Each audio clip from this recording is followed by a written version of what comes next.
la opinión y todo lo que quieres saber sobre el mundo de las finanzas lo encuentras en Perspectivas Económicas con el Dr. Juan Pablo Rodríguez, de lunes a viernes a las 13:30 horas y repeticiones a las 9 horas por MD Saltillo. ¿Qué tal, mis cibernautas? Tengan ustedes muy buenas tardes. Les saluda Juan Pablo Rodríguez desde la sede de MD Saltillo Televisión. Pues, ¿qué podemos decir? El tema es obligatorio, es lo del tratado. Se inician hoy las negociaciones en la ciudad de Washington, capital de los Estados Unidos, porque hay estado de Washington, en Washington, D.C., y ahí está nuestro representante, el señor Guajardo, y también está la secretaria de Comercio Internacional o de Economía del Canadá. Una mujer inteligente también ella, ¿cómo se llama ella? Déjenme ver, bueno, ahorita me viene el nombre de ella. Total, ya los norteamericanos pues, están preocupados porque cuando inicia en el 94 el Tratado de Libre Comercio, pues Estados Unidos tenía un superávit de 1.500 millones, 1.600 millones sobre México en la cuestión del comercio internacional, es decir, nos exportaban 1.600 millones de pesos más, mientras nosotros les exportábamos 1.600 millones menos. Hoy la cifra ha cambiado radicalmente, son 60,000 millones de pesos de dólares que México le vende más a Estados Unidos y estamos hablando que este déficit va increciendo o ahí se ha sostenido entre 50 y 60,000 millones de dólares. ¿Qué dice el señor Trump?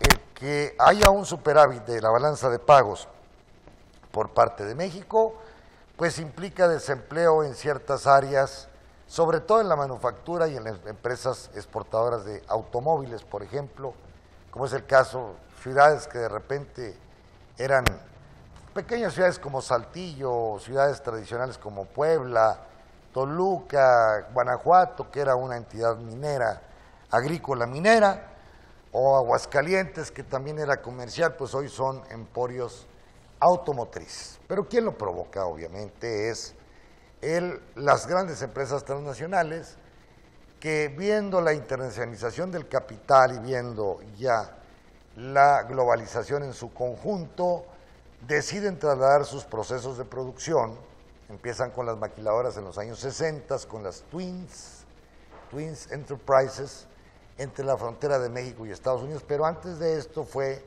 con los tigres asiáticos para detener el comunismo, concretamente en Corea, Taiwán, Hong Kong y Singapur. Entonces, pero este proceso viene de lejos, viene ya esta internalización del capital o los outsourcing viene desde hace tiempo. ¿Cuál es la solución que ven las empresas transnacionales de los Estados Unidos automotrices?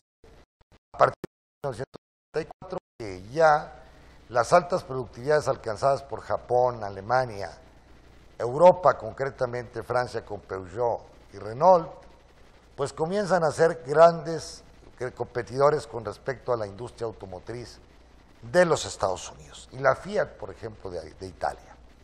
Entonces, ¿qué es lo que deciden los norteamericanos? Cuando estaba ya en los años 76, pues abrir su primera empresa General Motors, Chrysler, ya en grande para exportación, en la ciudad de Ramos Arizpe, Saltillo, Coahuila, aquí en esta ciudad, con el propósito de poder exportar autos más baratos, porque ese es el objetivo del capitalismo, no es aumentar precios, no se equivoquen. En el capitalismo es que hay que implementar las altas productividades, altas tecnologías, con el propósito de poderle ganar al oponente. Es decir, si el oponente vende un carro en $300,000 o 300,000 pesos, pues la idea mía es venderlo en 200, 250,000 para poderle estar quitando yo el mercado. Porque sucedía que en los años 80, después de la era Reagan, 90, ya la empresa japonesa, por ejemplo la Toyota, la Nissan, la Honda, habían sido muy productivas, carros de muy buena calidad. Al principio decían, es que nos fusilan la tecnología, decían los gringos, pero esta tecnología la mejoran, y ahora pues sucede que las empresas japonesas son mucho más productivas, mucho más calidad que las empresas norteamericanas. ¿Qué solución le da en este caso la empresa transnacional norteamericana a su problemática? Bueno, al firmarse el Tratado de Libre Comercio deciden trasladar los parte del proceso productivo, porque es parte, son cadenas integradas, a ciudades de México que tuviesen una cierta capacitación, una cierta Estados Unidos, carretera, telefónica, en fin, todas las infraestructuras necesarias para ir concretamente a exportar sus autos a menor precio de lo que lo estaban ya exportando los japoneses en los Estados Unidos. Claro, con la crisis petrolera, que estamos hablando del 2000, donde el petróleo valía $105, los gastos de transportación se incrementan terriblemente, y de ahí que empresas transnacionales como la Toyota o la Honda, pues se van a San Antonio, Texas, no me acuerdo cualquiera de las dos. También empiezan la BMW en Carolina y empiezan a generar también sus procesos de producción dentro de los Estados Unidos. Y entonces empieza a haber una balanza de pagos deficitaria debido a la gran exportación de autos de México a los Estados Unidos. Pero en este proceso de producción que se da en el automóvil, sucede que en varias partes automotrices se producen en los Estados Unidos, se procesan en México, se reprocesan en el estado de Texas, voy a decir, Kansas, Arkansas, lo más cercano, Arizona. Para Arizona representa ahorita el Tratado de Libre Comercio pues más de 16,000 millones de dólares. Entonces, sucede que se generan empresas en los Estados Unidos que tienen más de 6 millones de empleados, de aquel lado. Igualmente se generan empleos acá en México que antes estaban en Detroit, en la Rust Belt, que le llamaba Trump, donde hay una infinidad de gentes pues que ya perdieron su trabajo porque las fábricas se estaban trasladando a México. Fue el caso en la última campaña electoral, como el caso de la Carrier, que es una empresa de aires acondicionados o calefacción, que traslada parte de su proceso productivo en Monterrey y que Trump le pide que ya no trasladen más, y se quedan mil empleos, mientras que la empresa de Monterrey se ha transnacionalizado para mandar Carrier a todo el mundo. Pues la empresa que está en Estados Unidos es una empresa poco productiva, con salarios altísimos, y que no le es gran negocio para la Carrier, pero dijeron, para no meternos en bronca con este loco, pues ahí dejamos. La Ford igualmente dice, pues suspendo mi proyecto en San Luis Potosí y me voy a China, ¿verdad? Pero también le dice a Trump, vamos a generar un proceso de producción, empleos, 600 empleos, una mugre, en el estado de Illinois o en Cleveland, para compensar un poco las avalanchas políticas que Trump les había impuesto. ¿Qué dice Trump en su campaña? El peor tratado de libre comercio que hemos firmado es el tratado de libre comercio. Se equivoca porque en aquel entonces se comercializaban 100,000, 200,000 millones de dólares. Hoy están hablando de una balanza, de un conjunto comercial de casi de $1 trillón de 900,000 millones de dólares. Es decir, por 3, 4 veces se ha multiplicado el comercio entre Canadá, Estados Unidos y México. Es decir, ha sido de ganar, ganar. Pero para Trump le molesta mucho el problema de la balanza de pagos. Y sobre todo el desempleo en la Rust Belt, en la parte norte de los Estados Unidos, que no es culpa de México, sino de las propias empresas, el interés de las propias empresas transnacionales, norteamericanas, en este caso de la Chrysler y de la General Motors. ¿Por qué? Porque sencillamente si con los salarios de $20 la hora o $30 la hora, y en México se paga $1 la hora, entonces jóvenes, o $2 o $3 o $5 en la industria automotriz, más o menos 5, entonces pues los diferenciales son de 6 veces. Entonces la empresa transnacional General Motors dice, pues yo le tengo que responder a mis accionistas, tengo que tener números negros en mi empresa, y la única manera de tener un número negro y no rojo es trasladándome a México. Y así lo hacen, y lo empiezan a hacer todos.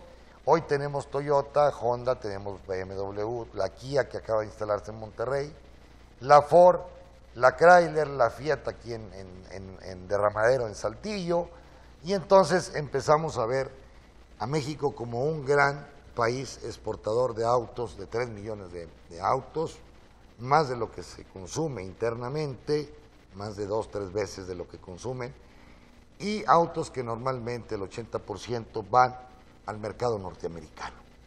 Y ahí empieza la malestar, dice, pues tenemos un gran déficit, sí, con respecto al país, pero si nos vamos si metemos un pequeño lente para aumentar, para ir viendo los aumentos de quién realmente se beneficia, sí que se han generado empleos en México, pero los empleos en Estados Unidos no se han perdido, básicamente porque se trasladan a México, algunos sí, hay que decirlo. Otros se han generado como los 6 millones de empleos de que estoy hablando de las líneas integradas de producción. Pero básicamente, y como dicen los premios Nobel de Economía, Stiglitz, Grumman, Spence, bueno, todos dicen, no, el problema de Estados Unidos, Dillon acaba de sacar también un artículo, Carmen Reinhardt de la Universidad de Harvard, se han perdido empleos en los Estados Unidos, señores, no porque se trasladaron al tercer mundo estas empresas, sino porque la tecnología, la robotización, el Internet está generando en los Estados Unidos una gran desocupación. ¿Y qué es lo que pasa en Estados Unidos? Que no quieren aumentar los salarios, no quieren disminuir la jornada como en Alemania, en lugar de 6 días a la semana que trabajan, o 5 y medio, 40, 48 horas. En Alemania pues ya trabajan los obreros 4 días a la semana y le dan a otros obreros la oportunidad de trabajar los días restantes de la semana. Y esto Estados Unidos no lo ha hecho. Claro, las que han ganado muchísimo dinero son las empresas transnacionales, o más bien han sobrevivido, más que ganar mucho, porque las tecnologías alemanas y japonesas y europeas son muy buenas en la producción de carros. Y entonces dicen todos, bueno, no es el problema de la balanza de pagos.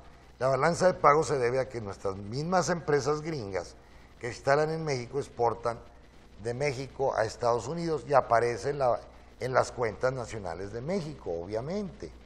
Pero los beneficiarios en este caso son las grandes empresas transnacionales o globalizadas, como ya lo dije, como el caso de General Motors y Ford. Y esto pues va a la discusión próximamente en el Tratado de Libre Comercio. ¿Qué quieren los gringos? Primero, determinar cuotas. Tú, México, en lugar de exportarme 3 millones de autos, cuando llegues a 2, como en el fenómeno del azúcar, ya no te voy a permitir que exportes un solo auto a los Estados Unidos. Cosa que México y Canadá le dijeron, nos levantamos de la mesa y ahí quedamos. El otro, capítulo 19. El capítulo 19 significa que cuando hay controversias de un dumping, cuando se vende un bien, es decir, el precio del bien, sea menor a su costo de producción, o su precio de venta es menor que su costo, es menor que su costo, se dice que hay un dumping. Entonces dicen, ahí las controversias queremos que se diriman en Washington o en los juzgados norteamericanos. Canadá y México le dijo, no, tienen que ser juzgados o tienen que ser abogados o magistrados o jueces que sean imparciales tanto a México, Canadá y Estados Unidos, porque nos puede pasar con lo de los fondos buitres o de la deuda buitre de Argentina, donde los abogados norteamericanos, que son más tranzas, bueno, todos son, yo les digo, los plátanos no hay ni uno derecho. Entonces el abogado norteamericano normalmente se va o el juez norteamericano o el magistrado se va a inclinar mucho a la balanza, a favor de los Estados Unidos. De ahí que Canadá y México dijeron, el artículo 19 se debe de dirimir básicamente en tribunales internacionales que normalmente son puestos por la Organización Mundial de Comercio. Y ahí México ganó el caso del atún, el caso del transporte, el caso de algunos productos agropecuarios. También están hablando los gringos, bueno, son una bola de idiotas.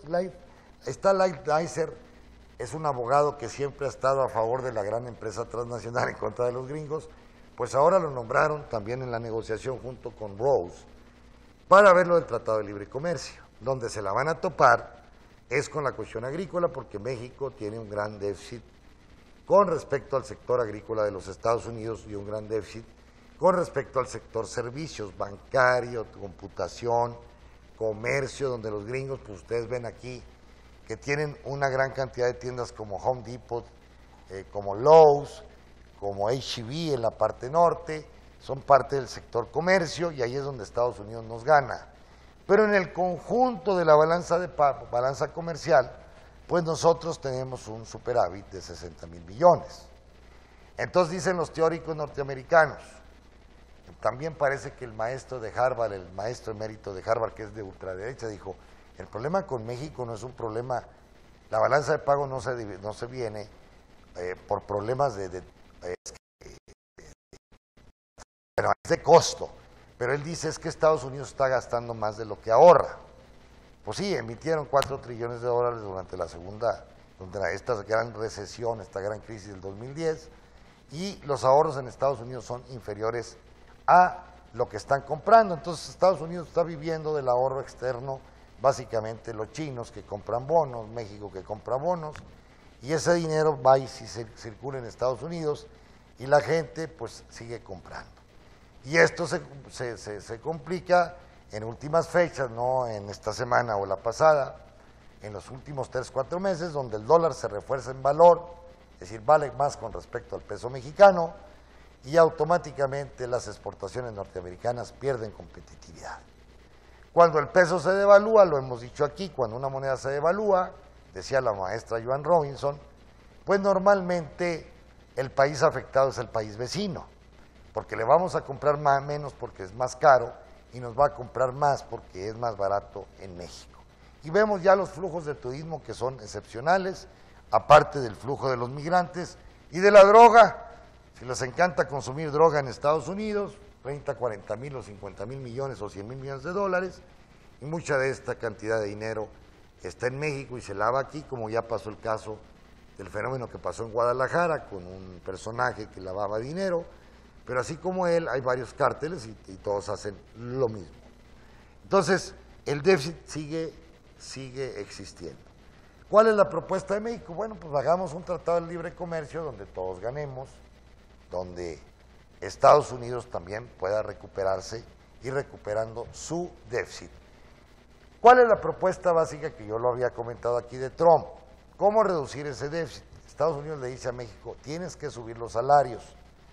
Bendito Trump y bendito Ross, ojalá y lo hagan. Porque yo necesito, Estados Unidos, que los mexicanos me compren para ir bajando ese déficit que hay con respecto a Estados Unidos.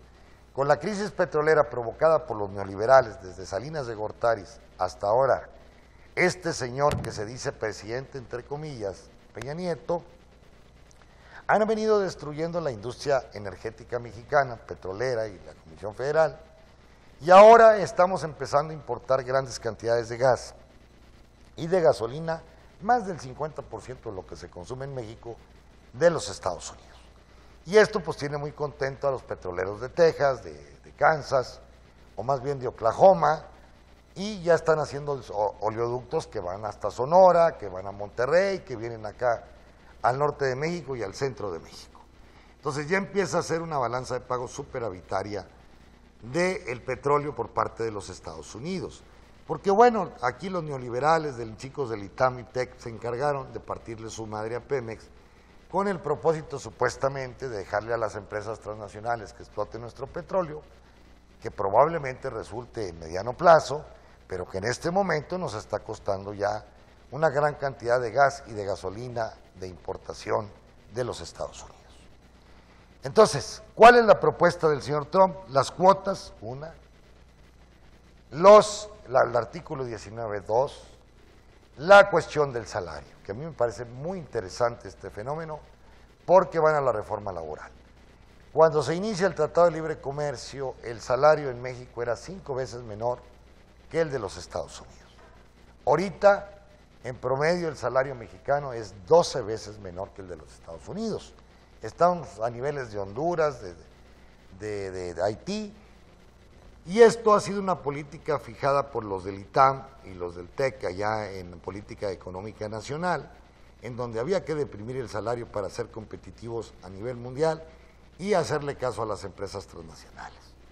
Bájame el salario de los obreros en la industria automotriz para yo tener más competitividad y poderle reportar utilidad a todos mis accionistas, que la mayor parte están en Estados Unidos, de General Motors, de Ford, de Chrysler y de lo que quieran. Entonces, ¿Cuál fue la política del gobierno mexicano? Como es entreguista, es un gobierno, ¿cómo le? Lambe, ya saben ustedes qué. Entonces, pues sí, bajar el salario, a sabiendas que este elemento pues iba a provocar tarde o temprano grandes utilidades en las transnacionales, un superávit en balanza de pagos por parte de México y una depresión a nivel interno por falta de mercado interno, porque los salarios pues no permiten que el mercado nacional, el consumo no se dinamice, y al dinamizarse el consumo se dinamizan las producciones provocan nuevas tecnologías, más productividad, y esto genera un círculo virtuoso para el conjunto de la sociedad mexicana. Pero no lo hicieron lo contrario, bajaron los salarios, el señor Meade, el señor Carsten, el señor, cuando Salinas de Gortari estaba ahora empresario, cuando Fox pasó lo mismo, y entonces ahora viene Trump y les dice, señores, quiero que haya una reforma laboral y también una reforma a los derechos humanos y la corrupción. ¿Por qué? Porque están pasando de que ahora los narcos mexicanos resultaron más inteligentes que los gringos. Sucede que ni el Chapo, ni los del Golfo, ni los Zetas, ni lo que ustedes quieran, ya no están dejando su dinero en los Estados Unidos, porque ya están viendo que ahí la DEA, que ahí la FBI les capta los depósitos, se los congelan y tienen que pagar dinero, aparte que los meten a la cárcel, les quitan dinero, aunque después les quitan como más de la mitad de los años que van a estar en prisión. Ahí les cambian la cara, que te vaya muy bien, ya te saqué aquí 1,000 millones y que te vaya muy bien.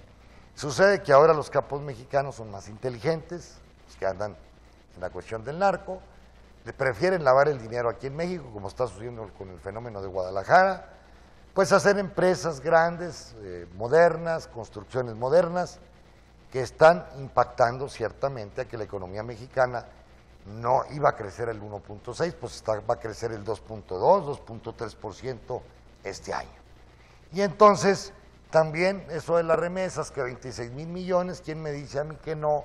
Que mucho dinero de las remesas también son producto de la exportación de narcóticos a los Estados Unidos. Puede ser, no tengo pruebas, pero a veces me digo, ¿cómo está creciendo esto? Algo están haciendo allá los ingenieros de la cuestión financiera, de la cuestión del narco, que a lo mejor están aprovechando también esas coyunturas. Y si ustedes se van a la balanza de pagos, en errores y omisiones, están viéndose grandes diferenciales. Igualmente, si ustedes van a una casa de cambios en Monterrey, pues el dólar anda 16.50, 17, y en los bancos anda 18, el interbancario, por dar un ejemplo, 17.80. Entonces, ¿por qué está tan barato? Y te van a Sinaloa, está barato. Porque hay un exceso de dólares. Es decir, hay dólares en ofrecimiento y al haber una moneda en ofrecimiento, baja su valor. Y así lo acepta la gente que anda en esta exportación de narcóticos, porque es muy rentable, es demasiado rentable. Yo siempre he dicho que dejémoslos libres, legalicemos esto y que paguen sus impuestos para que los políticos y los jefes de la policía y la procuraduría pues no les estén pidiendo cada rato moche, y que mejor ese moche pues vaya a las arcas de la nación como impuesto. Eso sería lo ideal en este país. Y México en heroína pues es de los principales productores a nivel mundial, lo sabemos también, y es el tránsito de la cocaína que viene de Bolivia, Colombia, y que va hacia los Estados Unidos.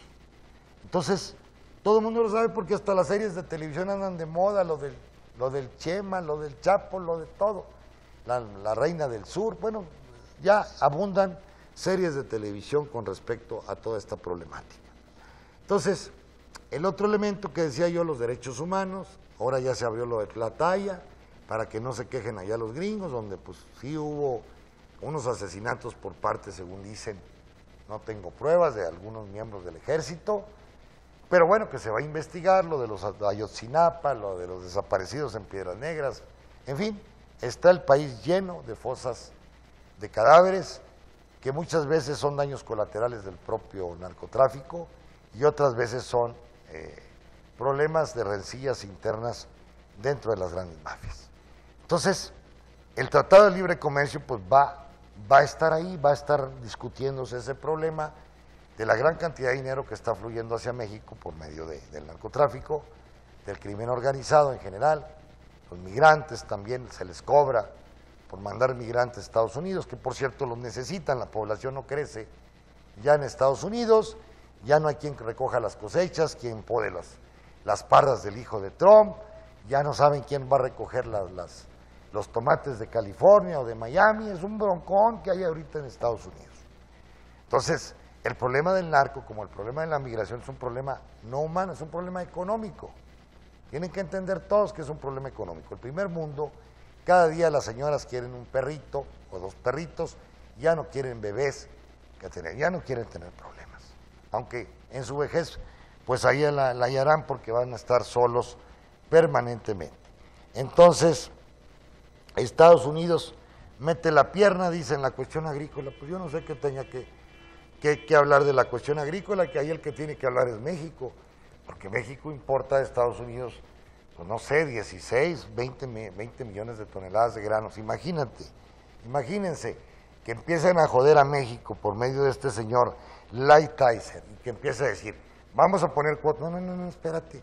Si nosotros los mexicanos importamos maíz, trigo, sorgo, leche, carne, huevos de los Estados Unidos, que si ni se le ocurra, porque a México lo pueden abastecer mañana Brasil, lo puede abastecer Europa de granos, de carne, de huevo, lo que quieran.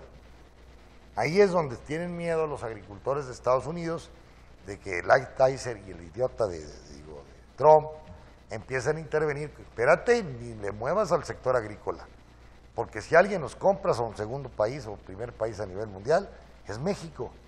Han destruido nuestro campo, el Tratado de Libre Comercio lo destruyó, pero en cierta manera hizo muy dependiente al comercio internacional gringo de México.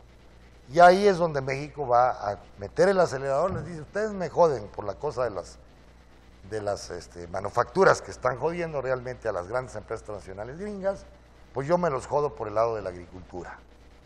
Y ahí es donde hay 20 diputados o 40 diputados republicanos y 20 senadores que se les van a echar encima como perros del mal, tanto a Trump como a los negociadores. Porque como dijo el señor McCain, senador del estado de Arizona, de los pocos decentes que tienen allá, de los senadores del Partido Republicano, ni le muevan para el caso de Arizona porque nos dan una chinga. ¿Por qué? Porque México representa para nosotros 16 mil millones de dólares. Toda la raza de Sonora, de Baja California, pues toda esa región, Sinaloa, van y consumen a Arizona. Y ahí hay cadenas integradas también de automóviles desde Tijuana. Y entonces dice, pues no le muevas porque nos lleva a la jodida. México no es culpable del gran déficit que tiene Estados Unidos de 500 mil millones de dólares. El principal culpable sería China, pero pasa lo mismo, las empresas transnacionales gringas van y se instalan a China. ¿Quiénes son los culpables finalmente? Las empresas transnacionales de Wall Street de los Estados Unidos.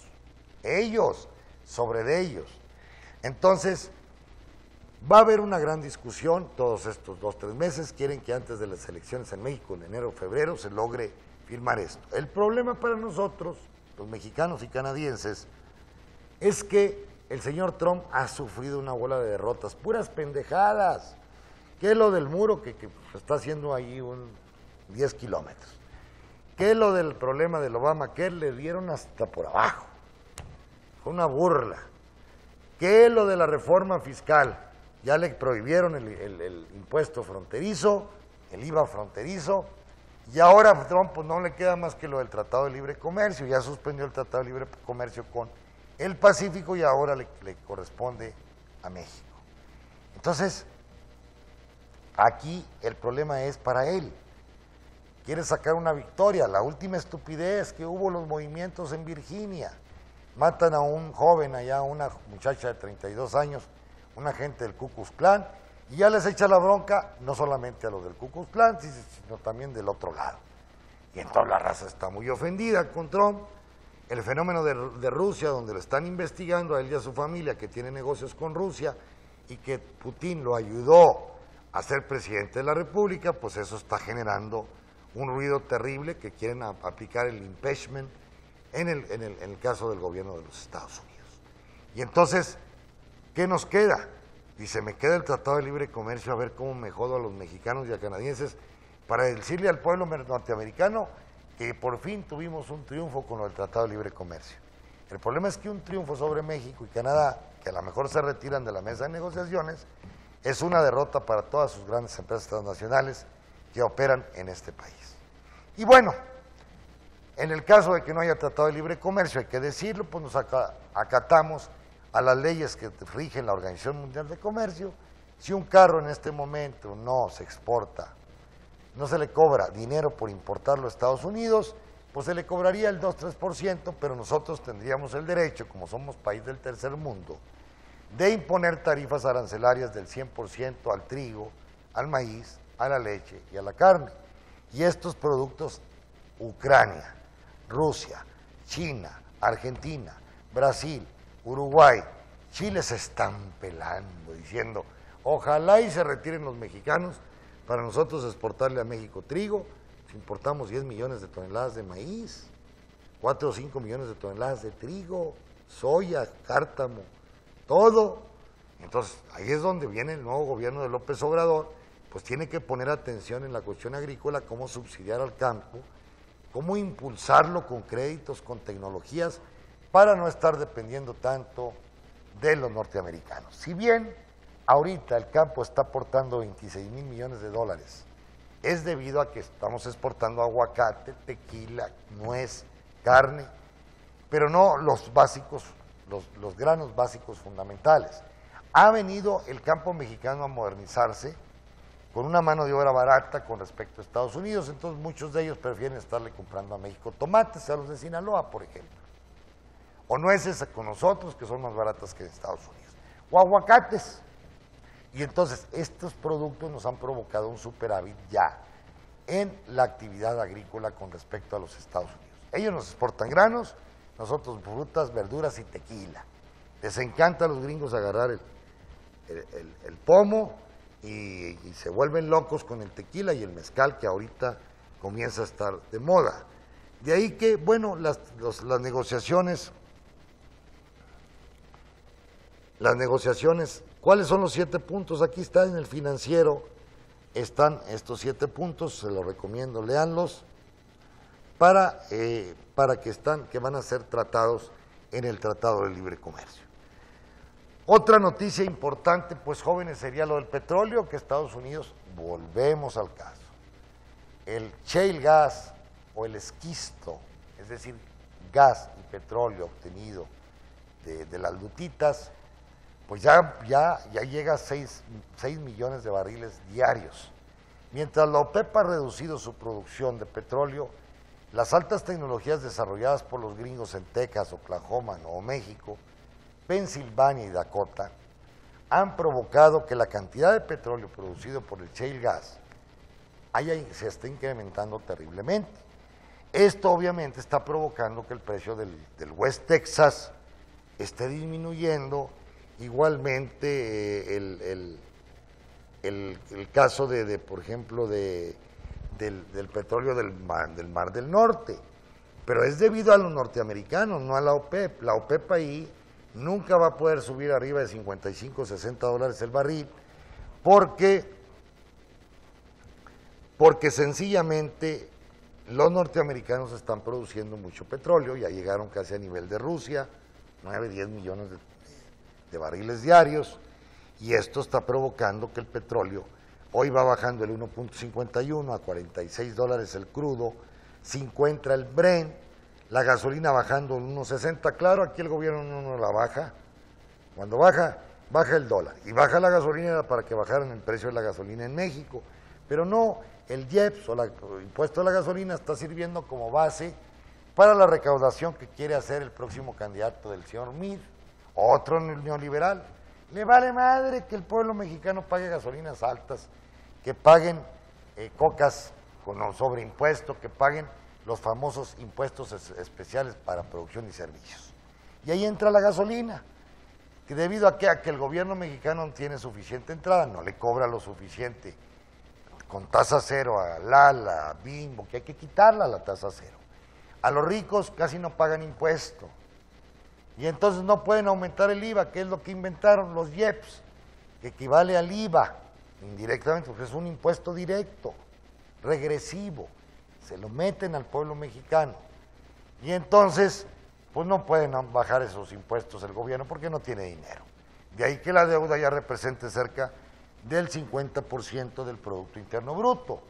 Y ahorita ya se habla de 2 a 3% del déficit del gobierno federal, es decir, gasta un 3% más de lo que le recibe en impuestos. A pesar de que el anterior director del SAT, que era de lo mejor que tenía Peña Nieto y que lo corre, claro, pues es muy bruto, pues, lo tenían que correr, Aristóteles se llama, pero debieron haber dejado, él implementó toda esta sistema de internet para las facturas, para todo, y ha hecho muy eficiente Hacienda y ha aumentado la hacienda pública en 2 dígitos, más de 2 dígitos, que ha compensado en cierta manera la baja del petróleo, dinero que recibía México por concepto de exportaciones de petróleo bruto. De ahí que, pues, el señor Meade va a seguir metiéndole la vara al jodido, al pueblo mexicano con la gasolina. La inflación no baja del 6%, aunque va a bajar el próximo año, según el gordo Carstens, pero que sí el pueblo ha tenido que pagar los platos rotos de todo este desmadre provocado por Hacienda y la famosa pacto que hicieron el PRD, los traidores del PRD, PAN y PRI. El oro subiendo de precio, subiendo también la plata, un poquito, ¿no? Está bien, subiendo el 0.62 y el 2.16 la plata. Y en la agricultura, lo que está de caída, todo está de caída, hay sobreproducción a nivel mundial de maíz, de trigo, por eso México no se puede preocupar con respecto a los granos que se van a tratar, la producción o exportación de granos en el Tratado de Libre Comercio. Ahí es donde México debe presionar diciendo, si tú me impones el artículo 19 y me impones las cuotas para la industria automotriz, yo no te voy a comprar nada de trigo, maíz, para que vean cómo hay una huelga, más tumban a Trump, todos los republicanos del centro de los estados, lo tumban. Sería una estupidez. De ahí que México tiene esa arma poderosa, sobre todo de gente que está en el Congreso y que va a influir mucho en las decisiones del Tratado de Libre Comercio. Pues bien, jóvenes, es todo lo que tengo que decir por hoy. Como con la familia me voy a tener que ir, pero vamos a ver cómo se va desarrollando estas negociaciones. Pásenla muy bien y nos vemos el próximo viernes a esta misma hora, 1:30 de la tarde. Hasta pronto. La opinión y todo lo que quieres saber sobre el mundo de las finanzas lo encuentras en Perspectivas Económicas con el doctor Juan Pablo Rodríguez, de lunes a viernes a las 13:30 horas y repeticiones a las 9 horas por MS.